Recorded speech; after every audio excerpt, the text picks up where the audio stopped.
सुना FM 89.4 programme है छू लो आसमान और मैं हूं जवेरिया अतीक और मुझ समेत आप सबको था जिनका इंतज़ार और वो वक्त आ गया है। एज अ राइटर उन्होंने इतना ज़्यादा काम किया है और इतना अच्छा काम किया है, उस हवाले से भी उनसे गुफ्तगू होगी। और जो मैंने आपको बताया था मेरा फेवरेट ड्रामा और आप सबको पसंद आने वाले ड्रामा के राइटर हैं वो, उनका एक एक डायलॉग जो इतनी खूबसूरती के साथ डिलीवर हुआ है उसके इतने बड़े खालिक हैं वो, उस हवाले से भी उनसे गपशप करेंगे। जनाब आप लोग को मेरे एक्सप्रेशन से पता चल गया होगा कि जिस हस्ती का हमें बहुत ज़्यादा इंतज़ार था वो दोनों आ चुके हैं और हमारे साथ स्टूडियो में मौजूद हैं साजी गुल, स्क्रीन राइटर हैं, प्रोड्यूसर हैं, डायरेक्टर हैं, ग्रेजुएटेड फ्रॉम NCA और इसके साथ साथ बेस्ट टीवी राइटर के लिए इनको नॉमिनेट भी किया गया है लक्स स्टाइल अवार्ड्स में और लेक्चर्स भी बहुत ज़्यादा दे चुके हैं। आज हम इनसे कितना लिखना सीखते हैं, कितना लेक्चर डिलीवर करना सीखते हैं, कितनी इनके बेटे से हम क्या कुछ सीखेंगे। जैसा कि मैंने बताया था कि नन्हे मुन्ने से मेहमान भी हमारे साथ प्रोग्राम में शामिल होंगे, तो नन्हे मुन्ने से जो मेहमान हैं वो थोड़े से जो है ना नाराज़ रहते हैं, लेकिन वो बहुत खूबसूरत हैं और मेरे लिए बहुत ऑनर की बात है कि मेरे साथ आज नन्हे मुन्ने मेहमान यानी शीश गुल भी शामिल हैं और प्रोग्राम में और साजिद सर भी शामिल हैं। सर अस्सलाम वालेकुम। वालेकुम अस्सलाम। सर कैसे हैं आप? ऑफिशियली वेलकम, वैसे मैं आपसे काफ़ी गपशप कर चुकी हूँ। ठीक ठाक, अल्लाह का शुक्र है, अल्हम्दुलिल्लाह। सर विदाउट टाइम वेस्ट किए मैं सबसे पहले ये कहना चाहूँगी कि आप हमारी पाकिस्तानी जो मीडिया इंडस्ट्री है उसके लिए बहुत बड़ा तोहफ़ा है। ये इतना बड़ा इनाम है हमारी मीडिया इंडस्ट्री के लिए, आप इतना माशाल्लाह अच्छा लिखते हैं। लिखना ये आपसे बहुत से लोगों ने पूछा होगा, मैं चाहती हूँ कि हमारे भी लिसनर्स जानें कि आपने लिखना शुरू कैसे किया। लिखना शुरू बेसिकली मैंने किया था नेशनल कॉलेज ऑफ आर्ट्स से बेसिकली पास आउट हूँ मैं, तो वहाँ पे थिएटर सोसाइटीज़ होती थी, तो एज अ स्टूडेंट जो है ना थिएटर्स करते थे डिफरेंट चीज़ें। तो वहाँ पे पहले जब तक नहीं गया था तब तक ये था कि कॉमेडी थिएटर्स और माइम होता है, एक विदाउट डायलॉग जो एक्टिंग होती है और पपेट्री वगैरह थी, लेकिन कुछ सीरियस टाइप का जो थिएटर था वो नहीं था। सही मतलब उसको ये समझते थे कि बोरिंग लगेगा, स्टूडेंट्स जो हैं वो चढ़ जाएंगे कि ये क्या है, ये इस तरह की कॉमेडी चल सकती है यहाँ पे। तो वहाँ पे एक अलफ अदाब के नाम से एक थिएटर ग्रुप था जो अभी तक चल रहा है, वो माशाल्लाह अच्छा ही जा रहा है, सक्सेसफुल जा रहा है। वो थिएटर ग्रुप था लिटरेचर के ऊपर। सही। तो उससे बेसिकली लिखना शुरू किया था और उसमें भी ये हुआ था कि जो मुझे याद है कि अलहमरा कल्चरल कॉम्प्लेक्स जो है, बल्कि अलहमरा आर्ट काउंसिल हॉल जो है, वहाँ पे मंटू डे वो कर रहे थे, तो उसमें उन्होंने कहा कि मंटू से रिलेटेड कोई प्ले चाहिए जो स्टूडेंट्स करें। तो वो पहला था जो वो ये था कि उनको डायरेक्ट भी करना था, तो वो फिर खुद लिखा था साथ। हाँ, वो उससे एक बेस सी डेवलप हुई कि आप ये समझे कि शुरू के जो थिएटर वाली चीजें हैं की हैं जितनी भी, वो सारे किसी ना किसी अफसाने पे बेस्ड।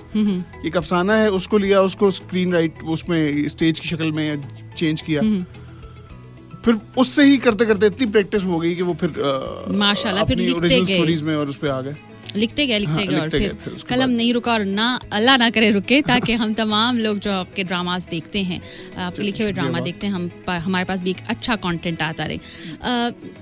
जो तहरीर है, राइटिंग, समथिंग विच कम्स आपके अंदर से आती है, क्या ये बात इतनी सच है या फिर आपको इसके लिए अगर आप पढ़ाई करें यानी स्क्रिप्ट राइटिंग सीखें तो भी आप लिख सकते हैं? देखिए, आर्ट्स की जितनी भी फील्ड्स हैं ना उसके अंदर दो चीज़ें होती हैं। एक होता है कि आपका एक स्किल होता है, एक तो स्किल सीखा जा सकता है, एक चीज़ होती है विजन होना। सही। एक आपका इनोवेटिव पॉइंट ऑफ व्यू होना, वो कुछ खुदा की तरफ से भी होता है और कुछ एक्सपीरियंस से करते करते करते आपके अंदर डेवलप होता है।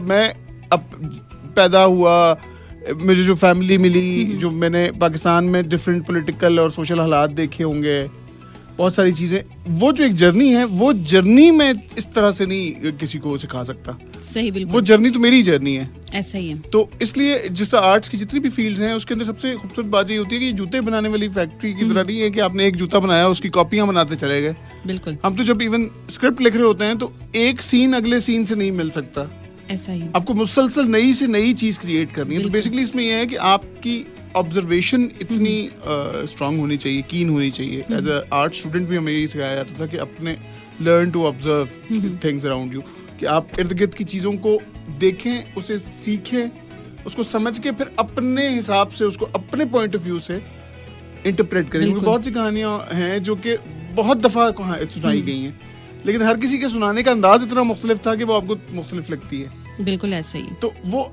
उसमें फिर आपका एक अपना इंटरनल इनपुट आ जाता है, एक आर्टिस्ट का अपना देखने का तरीका एक चीज को। तो वो वाली चीज एक है जिसको मैं कहता हूँ कि इसको शायद सीखना उस तरह से इतना मुमकिन नहीं है, क्योंकि वो एक पॉइंट ऑफ व्यू है और एक खास पर्सपेक्टिव है। स्किल सीखी जा सकती है, स्किल आप सीख सकते हैं, लेकिन वो सब कुछ हम नहीं किसी को दे सकते जो खुदा की तरफ से आपके अंदर जो गॉड गिफ्टेड है, वो चीज है, मतलब वो definitely। नहीं हो सकती। कई दफा मुझे होता था कि भाई इतना सिंपल सी स्टोरी है, ये तो मुझे समझ आ रही है, तो अगला क्यों नहीं वो समझ पा रहा है, या ये क्या, इसमें क्या बात होगी। लेकिन जब वाकई जब आप चीजें लिखने बैठते हो फिर आपको समझ आता है, या इर्द गिर्द के लोगों के साथ जब वो करते हो और कहते हो कि अच्छा चले आप इस चीज को लिखें, फिर समझ आता है कि नहीं ये मुश्किल चीज है, जो कि हमें क्योंकि खुदा की तरफ से वो मिली है तो हमें उतनी मुश्किल नहीं लगती। जबकि बल्कि हमारे लिए ज़्यादातर आर्टिस्ट के साथ ये प्रॉब्लम होता है कि आसान चीज़ें हमें मुश्किल ज़्यादा लगती हैं। ऐसा ही जो आम रेगुलर चीज़ें होती हैं वो ज़्यादा डिफिकल्ट होता है कि भाई इसमें है क्या, इसमें बात क्या करूँ, इसलिए आम कहानी कहना बहुत मुश्किल हो जाता है मेरे लिए। जैसे जो कुछ लोग हैं, तो वो ये होता है कि हम फिर जो मुश्किल कहानी नॉर्मली लोगों को लग रही होती है वो हमारे लिए बहुत इजी होती है, आसान चलने के लिए आसान एक रास्ता होता है वो। सर, जैसे आपने बताया कि आपकी अपनी एक जर्नी है और स्किल सीखी जा सकती है, लेकिन जर्नी आप जितना भी किसी को बता सकते हैं, लेकिन उस जर्नी में दूसरा लिखने वाला अपने आप को फिट नहीं कर सकता। मैं पूछना चाहूँगी कि आपने क्या स्क्रीन प्लेज, ड्रामाज या मूवीज़ को देखकर, ज़ाहिर है आपके अंदर खुद लिखने की चाह थी, उनको देखकर आप अट्रैक्ट हुए और लिखना शुरू कर दिया, या आप उनसे भी मुतासिर थे और आपने सोचा कि मैं खुद कुछ नया लिखता हूँ, ये तमाम कंटेंट सेम टू सेम है? देखिए, एक चीज़ सिंपली ये है कि अब तो 2006-07 से ये हुआ है कि मीडिया स्कूल्स और यूनिवर्सिटीज़ बनना शुरू हुई हैं, कि डिपार्टमेंट्स बनना शुरू हुए हैं पाकिस्तान में। हमने जब शुरू किया था उस वक्त तो कुछ था ही नहीं, मतलब मैं 2002 में पास आउट हुआ था एनसीए से। सही। और 2006 में वहाँ पे भी फिल्म डिपार्टमेंट बना, और बाकी जितने भी यूनिवर्सिटीज़ थी, मीडिया जहाँ जहाँ मैं पढ़ाता भी रहा हूँ, तो उसमें ये था कि डायरेक्टली हम लोग, हमारी कोई फॉर्मल एजुकेशन तो उसमें नहीं थी, वो सेल्फ लर्निंग ही थी। तो जो हमारे स्कूल्स रहे हैं वो बेसिकली वो फिल्म्स और वो नॉवेल्स और वो कहानियां ही थी जो कि हमने पढ़ी हैं। सही। देखिए, वही वाली बात है कि जैसा फिल्म में जब बनना शुरू हुई थी तो पहले लोग वो थे जिन्होंने खुद फिल्में बनाना शुरू की, जो पहले तो उनके पास कोई चीज नहीं थी ना। फिर एक और जनरेशन आई जिसने उनकी फिल्में देखी और फिर फिल्में बनाना शुरू की। तो इसी तरह से हम लोग अगर यहाँ पे देखा जाए तो एक वो उस्तादी शागिर्दी वाला एक तरीका तो था कि कोई एक उस्ताद है, उससे आप सीखते हो, फिर आप डायरेक्टर्स में था या राइटर्स में भी ये था। मेरे साथ थोड़ा सा ये चीज़ रही बीच में कि मेरा शुरू से जो इंटरेस्ट था, मैं basically visual artist, graphic design में पास आउट हुआ था, कम्युनिकेशन डिज़ाइन में, तो मैं विजुअल ज़्यादा सोचता था। तो मेरा जो ज़्यादा इंटरेस्ट था वो ज़्यादा डायरेक्शन की तरफ ज़्यादा था, मेरा राइटिंग में उतना इंटरेस्ट नहीं था। तकलीफ दे काम भी बहुत है राइटिंग, इसलिए नॉर्मली लोगों का इंटरेस्ट उसमें कम होता है। वो देखने में लगता है कि जैसे घर में आप बैठ के आसान है, लेकिन अभी इस वक्त जो कोरोना ने सबको बता दिया है घर में बैठ के काम करना किस कदर मुश्किल और तकलीफ दे काम है। उसमें ये है कि जिस तरह सरमद खूसट है, मुझे ये बस एक अच्छा खुदा की तरफ से ये हुआ कि जब मैं एनसी से पास आउट जिस टाइम पे हो रहा था, तो बुशरा अंसारी की जो बड़ी बेटी हैं नरिमान जी, उनसे मेरी मुलाकात हुई जीआई के गुलाम इसहाक खान इंस्टीट्यूट में। ऑल पाकिस्तान ड्रामा फेस्टिवल होता था। सही। तो उसने मेरे वो मंटू की वही वाली परफॉर्मेंस देखी, वो बहुत इम्प्रेस हुई उससे। एक कॉमन फ्रेंड हमारे बीच में सरमद खूसट हो गए, वो उसने फिर इंट्रोड्यूस करवा के बड़ा पुश किया कि नहीं तुम, मतलब वो खुद अब मीडिया में नहीं अच्छा दोस्त होना भी, लेकिन हाँ वो मतलब मैं उसे कहता हूँ कि वो हमेशा हाथ पकड़ के खींच के धक्के मार के कराची तक पहुंचाने वाली भी, हाँ जितना अभी थ्रू आउट एक मैं उसको हमेशा क्रेडिट दूंगा कि वो बहुत हमेशा रही है खुद, जबकि वो मीडिया से अब वो तरह से नहीं वो कनेक्टेड है। लेकिन वो ये हुआ कि सरमद के साथ मतलब उसने मुझे करवाया कनेक्ट, फिर सरमद के साथ एक दोस्ती डेवलप होती। मैं ख्याल से मैंने पहला जो लिखा था 22 साल की उम्र से स्टार्ट किया लिखना। वाओ, 22 साल की उम्र से लिखने वाले इंतहाई खूबसूरत लिखते हैं। हम इनसे ये भी बातचीत करेंगे और इनके फेमस ड्रामा और अंग्रेज़ा के हवाले से भी बातचीत करेंगे और नन्हे मुन्ने मेहमान से ही आपका तारुफ करवाएंगे। तो अभी जो मैं नन्हे मुन्ने बार बार कह रही हूँ, शीज़ गुल उर्फ रूमी के नाम से जो बहुत मशहूर हैं, उन्होंने बहुत ही कम उम्री में आसमान की बुलंदियों को छुआ है। अस्सलाम वालेकुम। हेलो। हेलो, कैसे हो? ठीक हूँ मैं। बहुत वैसे आप लोग देख नहीं सकते लेकिन मैं देख सकती हूँ और मैं बड़ी एक्साइटेड हूँ। रूमी माशाल्लाह बहुत खूबसूरत लग रहा है और बहुत अच्छी स्माइल है रूमी की। रूमी मुझे ये बताओ कि आपने ड्रामा किया और मैंने सुना है और अभी भी आपसे बातचीत जितनी भी हुई है उस पर मैंने जाना है कि आप कहते हो कि ये आपका लास्ट प्रोजेक्ट होगा, क्या ऐसा है? I ट्राई कि लास्ट हो, क्योंकि मुझे एक्टिंग इतनी अच्छी नहीं लगती। अच्छी नहीं लगती? मुझे अच्छी नहीं लगती कि मैं बहुत थक जाता हूँ और लाइक टू मच वर्क होता है वो। टू मच वर्क होता है, लेकिन देखें आपको तो लोग देखना चाहते हैं ना। सब लोग कहते हैं हम रूमी बन जाएं, हम रूमी बन जाएं। तो कोई बना क्यों नहीं देता उनको कि मेरे रिप्लेस करके? आपका रिप्लेस इसलिए नहीं हो सकता ना क्योंकि आपके अंदर जो सलाहियत मौजूद है, आप इतना अच्छा एक्ट करते हो। जैसे मैंने आपको बताया था कि जब मैं ड्रामा देख रही थी मेरे पास तुम हो, और मैं क्या मेरी पूरे घर वाले और जिससे भी बात करें वो आपकी एक्टिंग को, चूँकि वो फील कर रहे थे आपकी एक्टिंग को, तो वो बहुत ज़्यादा हम रोते थे कि आप बहुत ज़्यादा अपसेट हो, आपकी मामा चली गई हैं और आप पापा के साथ रह रहे हो। वो रियल नहीं होता, लेकिन आपने इतना अच्छा एक्ट किया है कि वो रिप्लेस नहीं हो सकता। तो आप इसको आगे जाके पढ़ाई के साथ साथ क्यों नहीं लेके जाते? मैं तो स्टडी करूँ, लेकिन एक्टिंग नहीं हो। मॉडलिंग मतलब नॉट एनीथिंग जो मीडिया से रिलेटेड हो। मीडिया से रिलेटेड ना हो। पढ़ने का शौक है? आई लाइक साइंस अच्छा लगता है मुझे। डॉक्टर बनना है? डॉक्टर भी नहीं बनना। आपको ब्लड देखना पड़ता है फिर दूसरे लोगों को। मैं अपना जब मेरा वो हो रहा था ब्लड टेस्ट, मेरा उसमें भी बहुत। अच्छा, रूमी थोड़े ब्लड से भी घबराते हैं, रूमी एक्टिंग से भी घबराते हैं, लेकिन रूमी पढ़ना चाहते हैं और आई होप ज़ाहिर है पढ़ाई तो आप एक्टिंग के साथ साथ भी जारी रखेंगे और हम लोग चाहेंगे कि आप मज़ीद देखें। मुझे ये बताओ कि जो सेट था उसमें फर्स्ट डे जब आप सेट पे गए तो मामा पापा में से कौन साथ गया था? माँ पापा से नहीं गया था, मेरी खाला हैं वो गई थी। खाला साथ गई थी, तो जब आपका सीन ख़त्म होता फ़ौरन खाला के पास चले जाते थे? वो सीन रुका नहीं थे, बहुत जल्दी से कर रहे थे। अच्छा, हुमायूं सईद पाकिस्तानी इंडस्ट्री का बहुत बड़ा नाम, आयज़ा खान पाकिस्तानी इंडस्ट्री का बहुत बड़ा नाम, आपने इन दोनों के साथ काम किया है। कितना उनसे कुछ सीखने को मिला है और कितना कंफर्टेबल थे आप उनके साथ? बहुत कंफर्टेबल था, लेकिन लाइक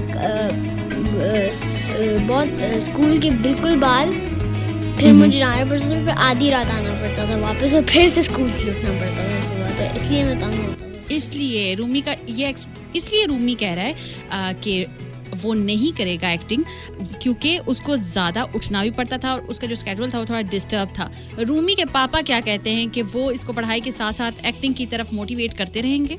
अच्छा, एक मेरा जो असल में मानना है वो ये है कि ये जब आया है इस ड्रामा के बाद एकदम पॉपुलर हुआ है इतना। अच्छा, मजे की बात ये है कि हमने कोई ऐसा नहीं है कि कोई प्लान था कि ये आएगा और फिर अचानक इसको हिट करेंगे और ये करेंगे। वो हुआ ये कि जब ये ड्रामा की ऑफर आई है उस वक्त तक इसने एक दो ऐड किए हुए थे और एक फिल्म के अंदर, एक 7 दिन मोहब्बत दिन में एक सॉन्ग के अंदर आया था बस।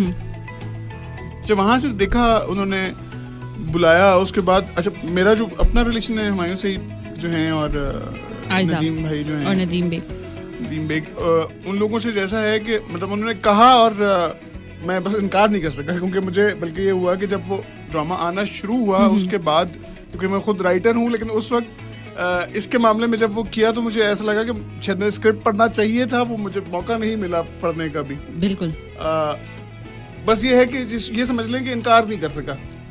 एफिलिएशन इतनी थी, दोस्ती इतनी ज्यादा थी, तो बच्चे के नखरे आपने खुद उठाए। हाँ, तो अब ये है कि वो ये जब गया है और ये, अच्छा फिर ये भी था कि बच्चे के जहन में यही होता है आपके कि बच्चा होगा, अच्छा ड्रामा हिट भी हो गया, तो बच्चे तो होते ही हैं ड्रामों में ऐसा ही, लेकिन ऐसा कोई कैरेक्टर तो नहीं होता कि बच्चा जो है वो कोई अलग से कोई हिट हो जाए बीच में। अब जब वो चीज़ आना शुरू हुई है, फिर इसके ऊपर मीम्स आना शुरू हुई, तो फिर अंदाजा होना शुरू हुआ कि अच्छा ये कुछ उठ रहा है, ये ज्यादा उठ रहा है। वो करते करते करते करते वो जब इसका सीन आना शुरू हुआ, जहाँ से ये बोलना शुरू हुआ डायलॉग्स, वो 13th एपिसोड थी और 12th एपिसोड से वो पूरा ड्रामा जो है वो अपनी एक हाइट पे जा चुका था। इसका कैरेक्टर आया भी फौरन उसके बाद। वो फिर एक चीज सिलसिला है जो रुकने पे नहीं, वो इसलिए हम लोगों को भी समझ बहुत सारी चीजें नहीं आई। अच्छा, मुझे कुछ चीजों में ये भी लगता है कि थकना तो जाहिर होता है बीच में, वो तो थकावट वाला तो एक मामला है, जाहिर है ये टफ है जॉब, इतना आसान काम नहीं है। उसके अलावा ये होता है कि ये थोड़ा जो क्राउड्स होते हैं और एकदम जो फैंस की जो अटेंशन इसको इकट्ठी मिलती है ना, उससे थोड़ा ये घबरा जाता है। 2-3 दफा ऐसा हुआ है कि क्राउड बकायदा झपट पड़ा आके, तो वो उसके बाद से ना इसके अंदर कुछ ज्यादा डर बैठ गया और उसको होता है कि नहीं मुझे ना ही कोई पहचाने तो बेहतर है। बस उस तरह की कुछ चीजें हैं। इंशाल्लाह पापा भी आपको मोटिवेट करेंगे और मैं भी, आपने अभी मुझे ना ऑफ एयर इन्होंने मेरे साथ दोस्ती कर ली है और मैं भी इनको मोटिवेट करूंगी। अच्छा, मजे की बात यह है कि वैसे तो बहुत सैड और परेशानी वाली सिचुएशन है जो कोरोना वाली है, लेकिन ये इसमें इस हिसाब से बहुत खुश है कि मेरे करीब कोई नहीं आ सकता। एक यही है जो खुश है इस पूरी सिचुएशन में, है रूमी? I mean, अब एनिमल्स नहीं मर रहे, ट्रीज नहीं कट रहे, so I'm happy. बिल्कुल, ये I don't बहुत care about humans, I care about animals. ज़बरदस्त। इससे हमें रूमी की जो नेचर का एक और तरीके से अंदाज़ा हुआ है कि रूमी नेचर को पसंद करता है, जानवरों को, जो अमूमन लोग ऐसे जानवर होते हैं जिनको इतना, मतलब बहुत से पेट एनिमल्स होते हैं आप उनको पसंद करते हैं, लेकिन बहुत से ऐसे जानवर हैं जिनको आप देख के बस ठीक है जानवर है कह के आप गुजर जाते हैं। लेकिन रूमी ने हमें बातचीत करने का एक और टॉपिक दे दिया कि हम रूमी से इस चीज़ में भी बातचीत करेंगे। और प्रोग्राम है छू लो आसमान और स्टूडियो में मेरे साथ मौजूद हैं साजी गुल और शीस गुल उर्फ रूमी। रूमी, जैसा कि मैं, आप रूमी कहते हैं मुझे शीस बोला करें। शीस, मुझे बताएं कि मेरे पास तुम हो, जिसमें आपने एक बहुत ज़्यादा अच्छी एक्टिंग की है और एक अच्छा रोल आपने निभाया है, उसके कोई यादगार लम्हात बताएं। वहाँ पे अच्छी बात ये थी कि घर में तो लाइक 3-4 टाइम्स तो नहीं मंगवा सकता ना चीज़ें शॉप से। अच्छा। वहाँ पे लाइक ये था कि मैं, अगर मुझे खाना हो कुछ तो मैं मंगवा सकता हूँ। ज़बरदस्त, ये मज़े की बात थी। इसके अलावा आपको मैम आयजा के साथ एंड हुमायूं सर के साथ काम करके कितना मज़ा आया? हमारे अंकल ने मुझे वो दिए थे ढेर सारे गिफ्ट्स और आयजा आंटी ने मुझे चॉकलेट्स दी थी। आप आयजा आंटी के बच्चों से भी मिले हो? आई मीन मैंने उनकी पिक्चर्स देखी हुई लेकिन मैं मिला नहीं हूँ। सही। आपका जो एक सीन ऐसा था जिसमें आप हॉस्टलाइज हो जाते हो और फिर आपके मामा पापा अलग हो जाते हैं, तो वो सीन करते हुए ज़्यादा मज़ा आया था या स्टार्ट में जब मामा पापा दोनों साथ थे? मैं तंग होता था क्योंकि घर जो था उसके अंदर तो लाइक चेंज करके जल्दी से सीन हो गया, लेकिन ये जो बहुत बड़ा था ये जगह, तो मेरे कपड़े चेंज करने में, वहाँ पहुँचने में ही ना जितने देर सीन का लगता उतने देर में लगता था। अच्छा, ये बताओ कि आपके जो टीचर के साथ आपके सोशल मीडिया जो है ना बिल्कुल हिल गया था, आपका और टीचर का जो एक रिश्ता बन गया था। सब कहते थे ऐसी टीचर, हर बच्चा ऐसी टीचर ले आए घर, तो उस टीचर वाले आपने जो रिलेशन है उस पूरे ड्रामा में उसको एंजॉय किया या मामा पापा और घूमना फिरना और फिर मामा की साइड लेना और फिर पापा की साइड लेना एक समझदार बच्चा बनकर? ये जब ऐसा हुआ था तो मैं थोड़ा तंग होता था क्योंकि फिर वो सीन ज़्यादा बाहर जाने वाले थे, फिर वो हॉस्टल वाली जगह में थे या फिर लाइक हॉस्पिटल्स में थे, तो इसलिए फिर मैं तंग हो जाता था एक ही जगह रह के, फिर वापस बाहर जाना शुरू हुआ। सेट पे टाइम पे पहुंचते रहे हो या नखरे करके पहुंचते रहे हो? आई मीन स्कूल के बाद जाता था। तो फिर मतलब जो आपको उन्होंने टाइम दिया कि इस टाइम रूमी पहुंच जाए तो आप पहुंच गए, या कराची में ट्रैफिक की वजह से कभी देर सवेर हो गई? नहीं, उस टाइम इतना मैं पहुंच जाता था। और आपके तमाम जो आपके साथ स्टार्स काम कर रहे थे सब लोग पहुंचे हुए होते थे, सब आपको पकड़ के लाड करना शुरू कर देते होंगे कि बच्चा आ गया? सब पहुंच जाते थे। आपका अच्छा एक्सपीरियंस रहा, इसी वजह से आपने अच्छा काम दिखाया और तमाम लोग आपको पसंद करते हैं और चाहते हैं कि आप आगे भी काम करते रहें, और हमारी पूरी कोशिश है कि आप आगे काम करते रहें। सर साजी की तरफ जाएंगे। साजी साहब, ये बताएं कि आपने रूमी को मोटिवेट करने, जैसे आपने कहा कि मैंने फ्रेंडशिप में उन्होंने बोला और मैंने रूमी को भेज दिया, शीस को भेज दिया, क्या इनको मोटिवेट अब भी आप करते हैं एक्टिंग स्किल सिखाने में? आपका भी कोई किरदार है या लाइंस जो है ना? डायरेक्ट शायद नहीं है। डायरेक्ट नहीं है उस तरह से। और ये वही वाली चीज़ है कि जो कहते हैं ना कि बच्चों को ट्यूशन क्यों पढ़वाते हैं, माँ बाप खुद को नहीं पढ़ाते, तो ये वाली चीज़ है कि ये जो है ना वो फिर बेबी बन जाता है, फिर वहाँ पे फिर वो उस तरह से सीखता नहीं है, फिर बच्चा बन के स्टूडेंट नहीं बनता। मतलब वो जेनेटिकली जो चला गया है इसमें वो चला गया है, या शायद थोड़ा सबकॉन्शियसली या कुछ चीज़ें देखते हुए या बात करते हुए खुद जो ऑब्जर्व करता है, कि ऑब्जर्वेशन तो उसकी बहुत ज़्यादा तेज़ है, उससे जो भी लर्निंग होगी वो है। मतलब डायरेक्टली ऐसा नहीं है कि मैं कोई क्लासेस दे रहा हूँ इसको या कुछ उस तरह करने की कोशिश कर रहा हूँ। सही हो गया। साजिद साहब, मैं आपसे पूछना चाहूँगी कि आपकी जो तहरीर करदा कहानियाँ हैं उनका जो मैसेज है वो बहुत स्ट्रॉन्ग होता है। जैसे और अंग्रेज़ा की बात करें या सन्नाटा की बात करें, विच सोर्स इंस्पायर्ड यू? अच्छा, मेरे ख्याल में तो सबसे बड़ी इंस्पिरेशन जो है इंसान की, वो उसका अपना आप भी होता है। बहुत सारी चीज़ें ऐसी होती हैं जो कि आपने टाइम के साथ साथ देखी होती हैं। कुछ फैमिली में कुछ चीज़ें ऐसी हुई होती हैं, कुछ ड्रीम्स ऐसे होते हैं, कुछ इवेंट्स आपके इर्द गिर्द ऐसे हुए होते हैं जो कि आपकी पर्सनालिटी पे बहुत इफेक्ट करते हैं। मेरा बेसिकली जो सबसे ज़्यादा स्टार्ट की जो चीज़ थी वो रही है कि मुझे जो एक बीमारी है और उसका एक जो सोशल इम्पैक्ट है किसी इंसान पे, वो एक बड़ी इंपॉर्टेंट मतलब मुझे चीज़ हमेशा लगती थी। तो मेरा जो फर्स्ट जो स्टोरी थी और जो साइकोलॉजिकल कहानियों पे ज़्यादा वो था, तो वो इसलिए वो सन्नाटा था मेरा जो फर्स्ट सीरियल गया था। या उससे पहले 2005 में मेरे चले थे तमाशा घर सीरीज थी, वो भी सारी वो डीप साइकोलॉजी के ऊपर ऐसा ही ज़्यादा वो चीज़ थी। टाइम के साथ साथ ऐसा हुआ है कि एज एन आर्टिस्ट जब आप पढ़ के निकलते हो तो उस वक्त आप बहुत इंडिविजुअलिस्टिक और बड़ा हुआ एम आई और अपने बारे में बात करते हो। लेकिन जैसे पाकिस्तान टेलीविजन में भी एज ए प्रोड्यूसर मैं 7 साल रहा और बच्चों के प्रोग्राम्स भी, ग्रैनी सनी और साइंस किड्स को ड्राइव किए थे। उसमें उस दौरान आप आहिस्ता आहिस्ता लर्न करना शुरू करते हो कि बाहर की दुनिया है वो अपने तरीके से सोचती है। फिर एक 2 वे कम्युनिकेशन है, जो कुछ आप कह रहे हो अगला वाला वो रिसीव भी कर पा रहा है कि नहीं कर पा रहा। तो फिर करते टाइम के साथ साथ मेरे जो टॉपिक्स हैं वो अवाम के टॉपिक्स आहिस्ता आहिस्ता बन गए, होते चले गए। एज ए टीवी राइटर हमें ना बहुत ये फोर्स किया रहता है कि क्योंकि ऑडियंस आपकी औरत है तो आप औरत से ही रिलेटेड टॉपिक्स लेके आए। तो उसकी वजह से फिर ये हुआ कि फिर मेरा जो एक पॉइंट ऑफ व्यू निकला वो ये था कि सास बहू की कहानियां सिर्फ और वो औरत का सिर्फ ये मसला नहीं है। बिल्कुल ऐसा ही।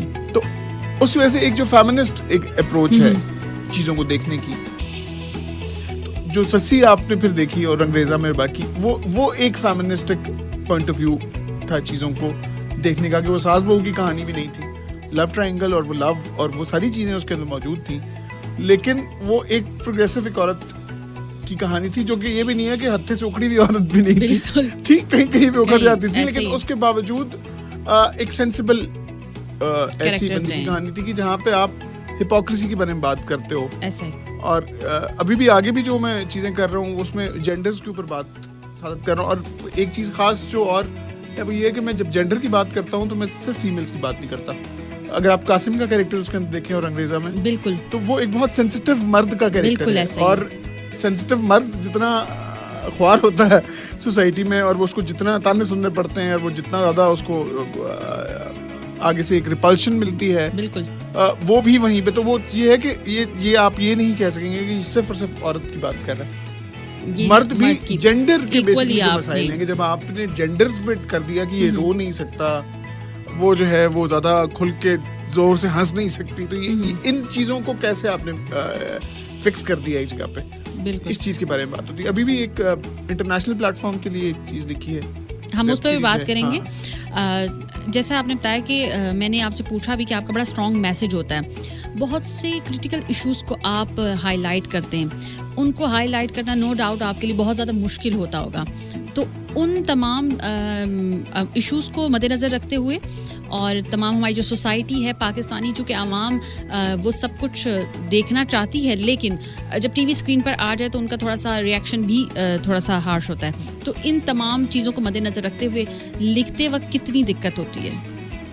देखिए, लिखने में अगर आप ये सोचने बैठ जाएंगे कि अब ये इसको बुरा लग रहा है, अब वो उसको बुरा लग रहा है, तो फिर आप नहीं लिख सकते। इससे बेहतर आप लिखें ना। क्योंकि देखें, एक सिंपल चीज़ है, जो राइटर्स हैं ना, मैं एक बार एक मेरी बल्कि वो पोइम थी, अभी सकता नहीं वो इतनी स्पीड में पढ़ सकता हूँ, लेकिन बहरहाल उस पर ये है कि राइटर्स करते क्या हैं बेसिकली सोसाइटी में। हम आपके वो इजहार के तमाम मुश्किल रास्ते जिस पे आपके लिए आसान नहीं होता चलना, उसको आसान कर रहे होते हैं। इसलिए हम मुश्किल पाथ चूज करते हैं ताकि बहुत से लोगों के लिए वो बात कहना आसान हो जाए, उनके लिए वो चलने के लिए जगह पहले से पेव्ड एक पाथ उनको मिले। तो किसी ना किसी को तो ये चीज उठानी है। बिल्कुल। आपका माइंड सेट क्रिएट करने वाले आपके राइटर्स हैं।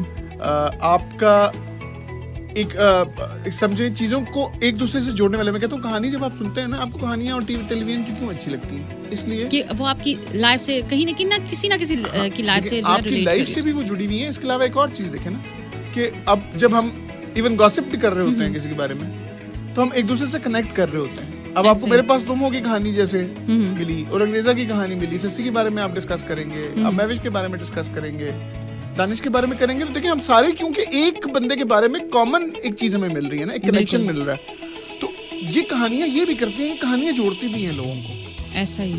तो उसकी वजह से ये है कि फिर आप, अब जैसे गालिब ने कोई शेर कहा, अब आप सारे उससे कनेक्टेड हैं, तो आपका एक कल्चर क्रिएट होता है, वो एक कल्चर जिंदा रहता है। आपके पास प्राइड फील करने के लिए कोई चीज होती है कि हाँ ये एक चीज हमारे पास है और ये हमने ओन की है। तो वो जो आपकी कल्चरल आइडेंटिटी है, जिसका बहुत फुकदान भी टाइम के साथ साथ हुआ है कि हम उससे हिल रहे हैं और हम डिस्टर्ब हो रहे हैं। जो हमारा एक है कि पाकिस्तान की नेशनल आइडेंटिटी क्या है, एज अ पाकिस्तानी हमारी कौमी आइडेंटिटी क्या है, वो जब तक आपके राइटर्स को, आपके आर्टिस्ट को वो फ्री हैंड नहीं मिलेगा और वो उस तरीके से आप उसको रिस्पेक्ट नहीं करेंगे, तो वो कभी भी वो आइडेंटिटी क्रिएट नहीं हो पाएगी। तो ये राइटर का काम तो इसलिए ये है कि बहुत सी मुश्किल चीजें हैं, ताने भी हैं, बहुत सारी और बातें भी हैं जो कि सुननी पड़ जाती हैं, लेकिन बहुत सी ऐसी चीजें भी हैं जो आप लोग को मोटिवेट भी करती हैं। करोगे आप एक मेयर एंटरटेनर के तौर पे मत फोर्स मत करें कि आप नहीं, तुम उस्ताद के तौर पे मत सिखाओ, तुम एक एंटरटेनर बन के सिखाओ। तो ये तो ज्यादती, आप अपने साथ भी ज्यादती कर रहे हैं। क्योंकि एक जिस तरह आप ये समझें कि आप एक स्कूल गए और स्टूडेंट्स ने कहना शुरू कर दिया कि टीचर सिर्फ वो बताए जो कि हमें पता है, अगर ये कुछ नया बता रहा है, कोई और बात कर रहा है, तो ये हमें चाहिए ही नहीं। तो फिर सीखने का अमल भी रुक गया ना, वो सारा कुछ रुक गया। तो यही है कि आप जितना ज्यादा रिस्पेक्ट करते हैं अपने उन लोगों की जो कि कल्चरल आइडेंटिटी आपकी क्रिएट करते हैं, उतना ही ज्यादा रिस्पेक्टेबल एक कल्चर आपका क्रिएट होता है। जबरदस्त, बिल्कुल। Sir, how do you deal with writer block? Writer block के लिए बहुत सारी चीज़ें हैं जो मैं तो अक्सर ब्लॉक रहता हूँ। एक एपिसोड लिखता हूँ, उसके बाद बेहोश हो जाता हूँ बहुत उधर से के लिए। लेकिन उसका एक तो चीज़ ये है कि एक मैं अब इस वक्त एग्जैक्ट अल्फाज सूरत के सनी को नॉर्मली पढ़ के वो करता हूँ। हज़रत मूसा ने एक दुआ की थी अल्लाह ताला से कि मतलब मेरी जो ज़ुबान की गिरा है खोल दे। तो वो अक्सर वो दुआ पढ़ता हूँ बीच में जब मैं बिल्कुल ब्लॉक हो जाता हूँ।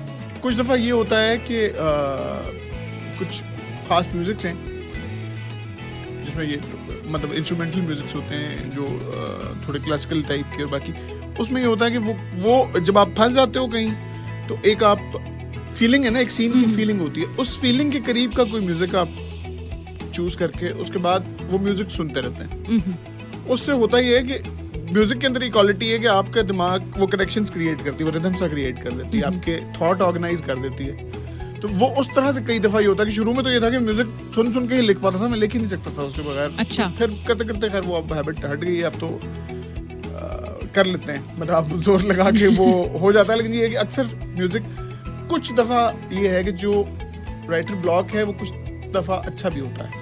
अच्छा हिसाब से होता है कि एक चीज जो पूरी तरह पकी नहीं है, गोश्त पूरा नहीं पका, आप खा जाओगे तो फायदा नहीं है, हाँ वो अच्छा नहीं देगा, उतना टेस्ट तो ये है कि वो जितनी देर पकने में ले रहा है उतना टाइम आप लोग को एंटरटेन करेगा।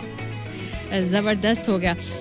सर, आपने बताया कि आप सुन के गाने भी सुन के भी लिखते रहे, आप गाने भी लिखते रहे, तो गाने लिखना, सॉन्ग्स लिखना एंड ड्रामा लिखना, इन दोनों तहरीरों में मुख्तलिफ क्या डिफरेंस क्या है? डिफरेंस तो बहुत ज़्यादा है। मतलब ड्रामे के अंदर ये होता है कि अक्सर ज़रूरत ज़्यादा बात करनी पड़ती है, जो गाना है उसमें ज़रूरत से कम बात करनी पड़ती है। कम बातों में अपना पूरा मैसेज समझा दो। मतलब गाने का लिखने का भी जो मेरा जो शुरू हुआ है वो इस तरह शुरू हुआ है कि औरंगरेज़ा की वजह से ही हुआ वो, क्योंकि औरंगरेज़ा का क्योंकि वो स्टोरी थी इस तरह बड़ी पोइटिक सी थी। बिल्कुल। तो काशिम निसार जो हैं वो और मोमिल भाभी हैं जिन्होंने वो प्रोड्यूस किया था और काशिम निसार ने डायरेक्ट किया। उन्होंने फिर कहा कि तुम खुद ही मतलब सबसे बेहतर तो फिर तुम खुद ही लिख पाओगे इस पर, क्योंकि तुम उस कैरेक्टर को इतने अच्छे तरीके से समझ पा रहे हो। तो वो और ये रंगरेज वाला जो कॉन्सेप्ट है बड़े दिनों से मेरे दिमाग में गया, मुझे रंग दे, और जो रंग का जो एक है आज रंग है, ये बड़ा मुझे चीज़ इंस्पायर करती थी, ये सूफी जो एक टर्मिनोलॉजी है इसके अंदर। तो उसी हिसाब से मैंने एक सॉन्ग लिखा। अच्छा, वो सॉन्ग इत्तेफाकन ये हुआ कि जब तक वो ड्रामा प्रोड्यूस हुआ वो चला गया कहीं और, वो कोक स्टूडियो चला गया, कोक स्टूडियो में फिर वो रंगरेज के नाम से राहत अली खान के साथ में गा लिया, तो फिर दोबारा मेहनत करनी पड़ी। लिखो। फिर ये वाला जो उसका OST था फिर वो लिखा, तो वो दोनों ही चले और वो रंग ही रंग हो गया उस साल में सारा।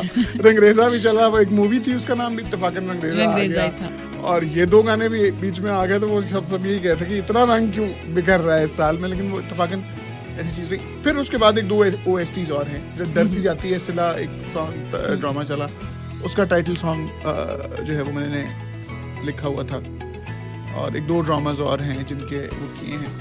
लेकिन ये है कि मेरा जो लिरिक्स है वो मेरी कोई मतलब मेरा एक शौक की चीज़ ज़रूर है।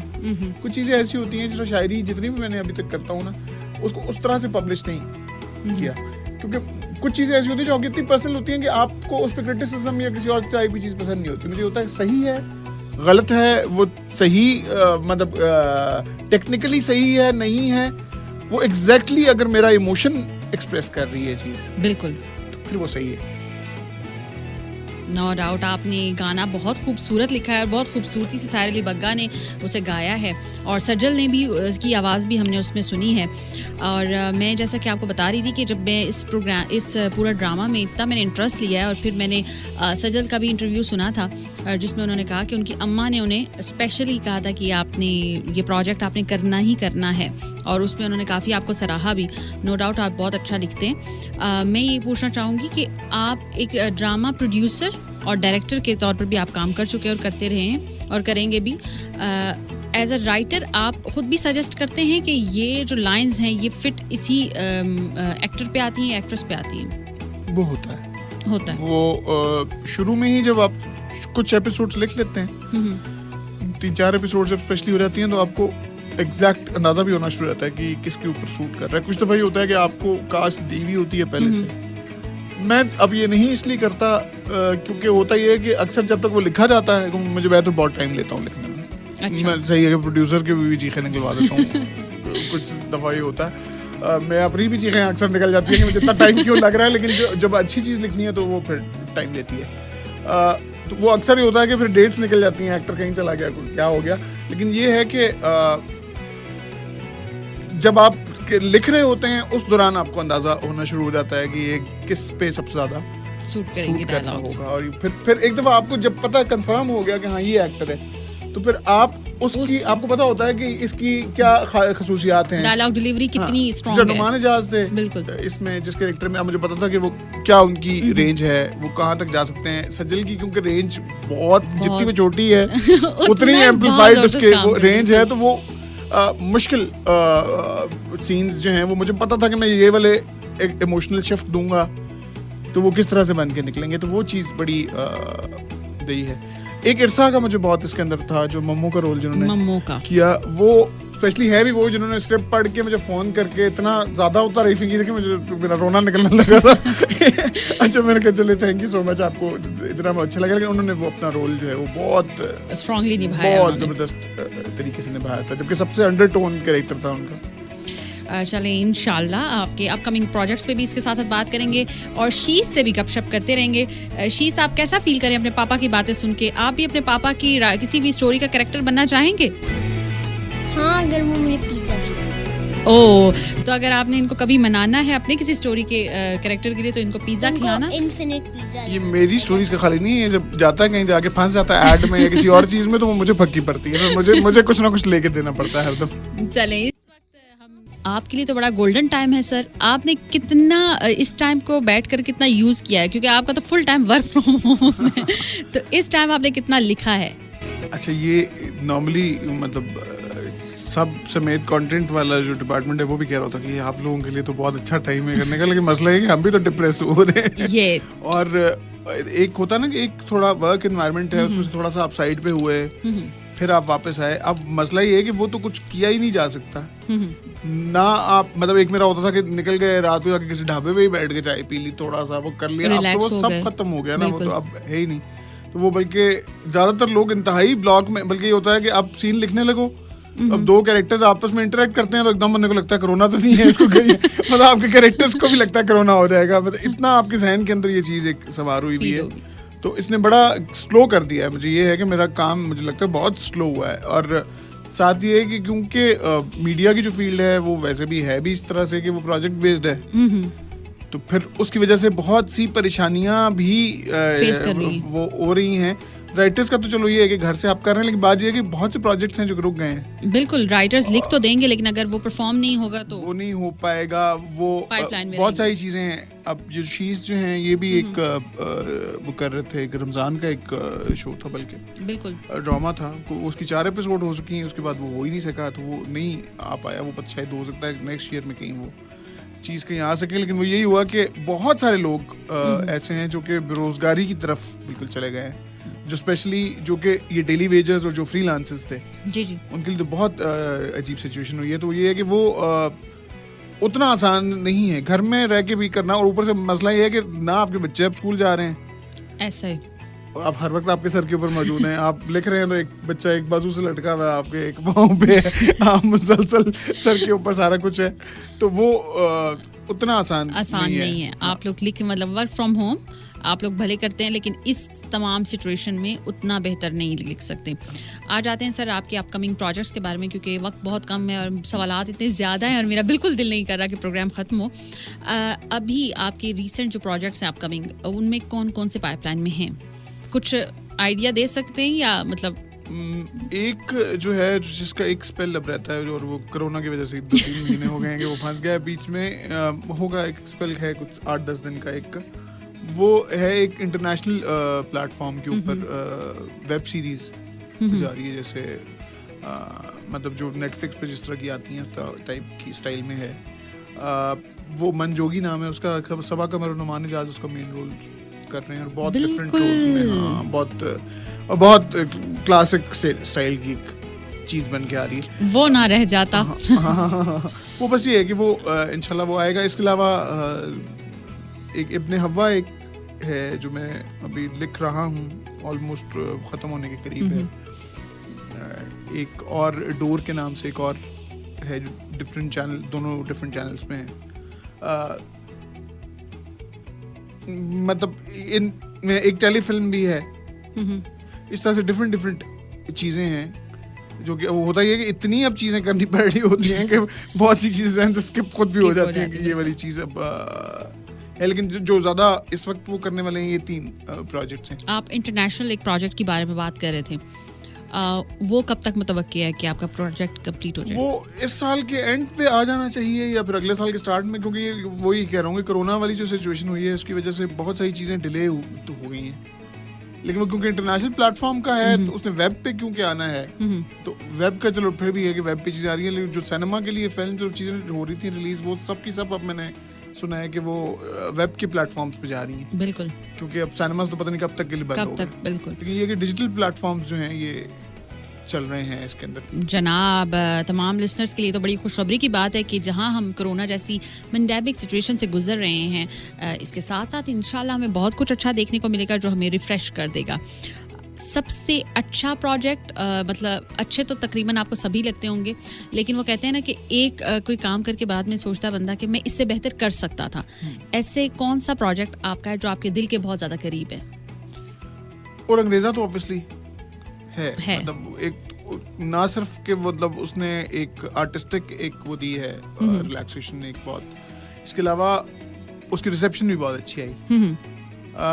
कुछ चीज़ें ऐसी हैं जो कि आपको खुद पर्सनली बहुत अच्छी लगती हैं, वो या तो प्लेटफॉर्म का मसला हो जाता है या फिर कोई टाइम ऐसा होता है, कुछ दफ़ा कुछ चीज़ें अपने टाइम से पहले आ जाती हैं, जो टेस्ट बिल्ड कर रही होती हैं, तो वो उसमें सन्नाटा था एक जो सीरियल था, मैंने उसको बहुत फॉलो किया। एक और है इल्तिजा जो कि एयरवाई से ऑन एयर हुआ था, वो था एक डिसेबल्ड बच्चे के बारे में था, और उसमें ये था कि उसकी फैमिली के बारे में था। बिल्कुल, कि वो तूबा और अफान उसमें थे। उसमें था कि जब बच्चा होता है और वो फिर जब फैमिली डिसइंटीग्रेट होना शुरू होती है, एक हैंडीकैप्ड बच्चे की माँ जो है स्पेशली, मतलब पेरेंट्स दोनों ही होते हैं लेकिन माँ स्पेशली सोशली हैंडीकैप हो जाती है। बिल्कुल ऐसा ही। वो उसके ऊपर एक स्टोरी थी और उसकी वजह से ये हुआ कि मुझे मतलब जितने ऐसे बच्चों की माएँ थी उन्होंने रीच किया, और कनाडा से भी एक खातून स्पेशली आई मिलने के लिए, और बाकी उसने बहुत एक दिल को ना बड़ा एक तसल्ली एक तरह की दी कि हाँ हम कुछ कर रहे हैं तो ये वाकई कुछ अच्छा कर रहे हैं, ये जाया नहीं कर रहे एक स्पेस को, क्योंकि बड़ी ज़रूरी चीज़ है। अब अक्सर ये होता है कि जब मैं एक ज़माने में ग्रैनी सनी और साइंस एक प्रोग्राम करता था, पाकिस्तान टेलीविजन से प्रोड्यूस करता था, उसमें ना ये तो एक डायनासोर्स के ऊपर एक मैंने डॉक्यूमेंट्री बना के चलाई। उस ड्रामा था, वो सिटकॉम सा बच्चों का था, उसके अंदर डॉक्यूमेंट्रीज चलती थी साइंस की। अच्छा जब वो हुआ तो मैंने सोचा कि यार ये स्पेस वेस्ट हो रही है, कि डायनासोर का तो अब हर किसी को पता है कि बच्चे देखते ही हैं, ये जुरासिक पार्क भी और ये जो डायनो वर्ल्ड रही वो, तो ये पता नहीं है बनानी चाहिए थी कि नहीं बनानी चाहिए थी। तो बड़े मजे की चीजें हुई कि मैं शेव कराने के लिए गया कहीं। अच्छा, वो कोरोना नहीं था इसलिए शेव कराने जा सकता था। मैं भी इसीलिए आपको आंखें निकाल के देखूंगी। मुझे एकदम एक म्यूजिक सा कान में पड़ा, मैंने सुना, मैंने कहा बड़ा सुना मसा म्यूजिक, मैंने कहा वो ये तो ग्रैनी सनी और साइंस चल रहा है। और मैं नाई की दुकान से निकल के साइड पे गया तो एक नान वाले की दुकान थी, उस पे दो नान वाले बैठे हुए वो प्रोग्राम देख रहे, उधर वो वही डायनासोर वाला चला और उन्होंने आपस में बातें करने लगी। अच्छा छिपकलियां सी होती थी जो पहले जमीन पे रहती थी, और ये वो इतनी एक खुशी भी हुई, एक तसल्ली और तस्कीन वाली एक चीज थी कि मैंने तो सोचा भी नहीं था कि ये वाला एक तबका भी है इसको डिस्कस जिसको पता भी नहीं है और वो उससे सीख लेगा। बिल्कुल, तो ये बड़ी जरूरी चीज है कि जो स्पेस है जो आपको मिल रही है as a writer, as a director, as a producer, उसको यूटिलाइज सही चीज के लिए करना। तो वो इल्तिजा में वो चीज मुझे बड़ी एक वो थी कि हाँ कि मतलब उसने उस दिलों को टच किया, उसने कहीं सॉल्यूशंस दिए उन लोगों के जो कि उस तकलीफ में से गुजरते हैं जिसका कोई हल नजर नहीं आ रहा होता।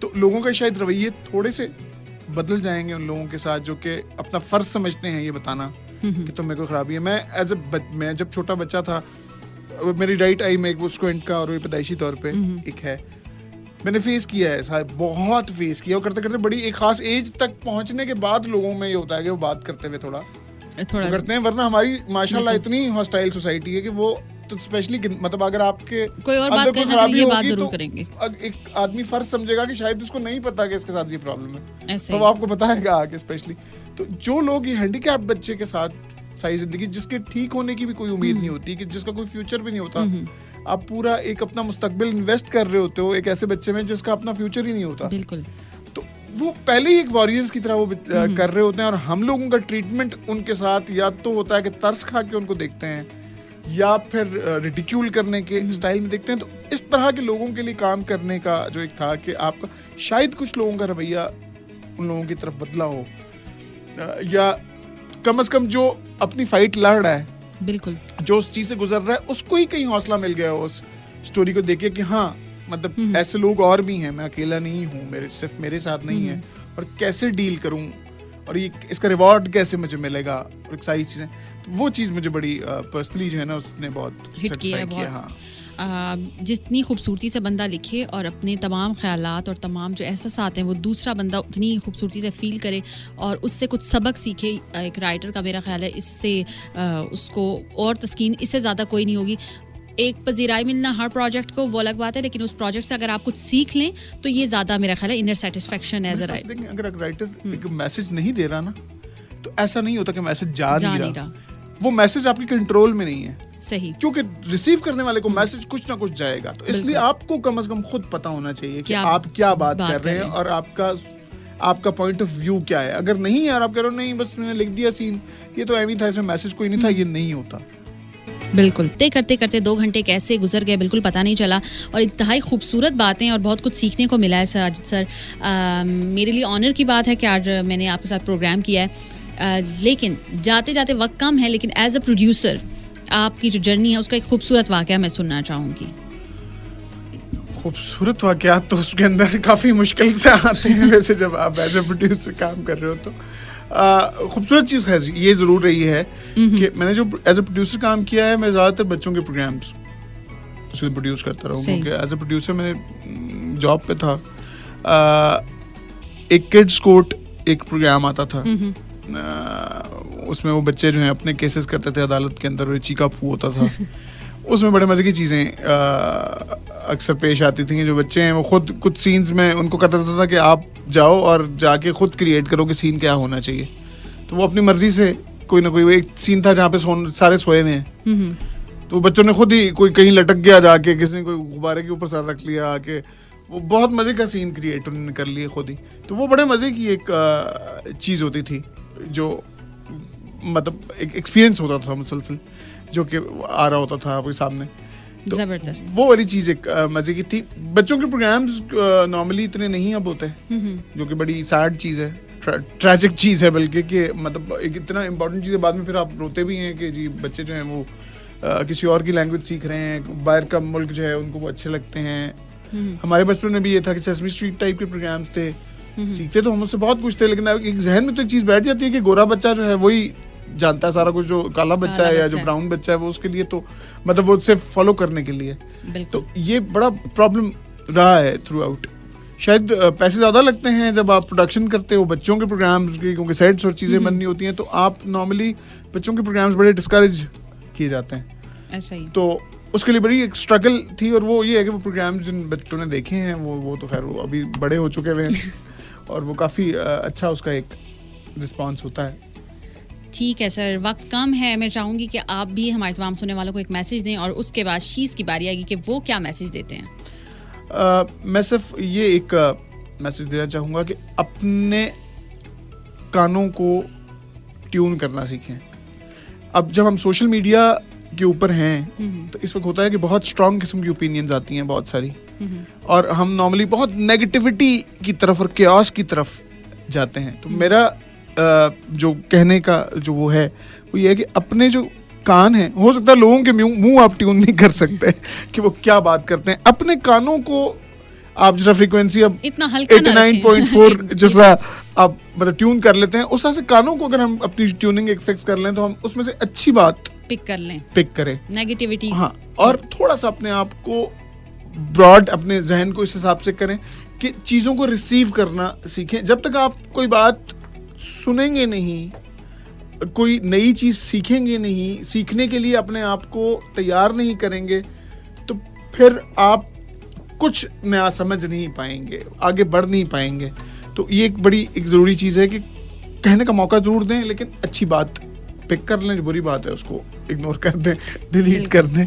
अच्छी बातें, और अच्छी बातों से याद आया कि शीज़ बहुत अच्छी बातें कर रहे थे पूरे प्रोग्राम में। शीज़, आप क्या मैसेज देना चाहेंगे एंड पे तमाम लिसनर्स को और अपने तमाम फैंस को? कि करों से बचें और एनिमल्स को किल ना करें, जैसे हमारे साथ अभी हो रहा है, एग्जैक्टली ट्रीज और एनिमल्स के साथ एग्जैक्ट सेम हो रहा होता है, लेकिन एवरी डे। बिल्कुल, आप तमाम सिचुएशन को फील करें और जो रूमी ने यानी शीज़ ने जो मैसेज दिया उसको अच्छी तरह समझें। आज का प्रोग्राम बिल्कुल ख़त्म करने का बिल्कुल भी मेरा मूड नहीं है, लेकिन टाइम बिल्कुल ख़त्म हो गया है। सर, बहुत बहुत शुक्रिया आपका आने का, और शीज़ आपका बहुत बहुत शुक्रिया, आप भी आए और प्रोग्राम में हमें इतना मज़ा आया। अभी हम चाहेंगे इजाज़त लेना चाहूँगी, अपनी ढेर सारी दुआ में हमें याद रखिएगा। This is me Javeria signing off. Allah नेगेबान।